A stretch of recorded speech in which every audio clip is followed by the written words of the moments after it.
पिंकीला घेऊन फिरायला गेले होते? नाही ग, नव्हतो गेलो. खरं खरं सांगा काय, नाही तर तुमचं डोकं फोडाल. गेलो होतो. काही लाज वाटते का हो तुम्हाला? तुमचं लग्न झालंय तरी पण तुम्ही दुसऱ्या बाईला घेऊन फिरायला जाता? अगं मला तुझी काळजी आहे म्हणून तिच्यासोबत फिरायला गेलो होतो. काय माझी काळजी आहे म्हणून तिच्यासोबत तुम्ही फिरायला गेले होते? मग अगं काल आम्ही जिथं फिरायला गेलो होतो ना तिकडं लय पाऊस राहतो.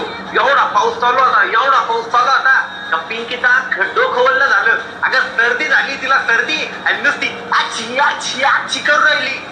अच्छा, मग मला का नाही नेलं? अगं मला सांग, मी जर तुला नेला असतं तर तुझं पण डोकं वल्ल झालं असतं, तुला सर्दी झाली असती, तू आजारी पडली असती. आणि तुला माहितीये मी तुला कसं पण पडलेलं बघू शकतो पण आजारी पडलेलं मी तुला बिलकुल बघू शकत नाही. म्हणून मी त्या पिंकीला घेऊन फिरायला गेलो होतो. अच्छा, यामुळे तुम्ही मला फिरायला नाही नेलं का?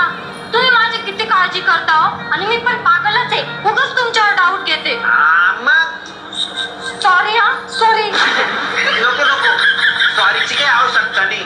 तुला माहितीये उद्या तुम्ही पिंकीला घेऊन बाहेर चाललो गोव्याला.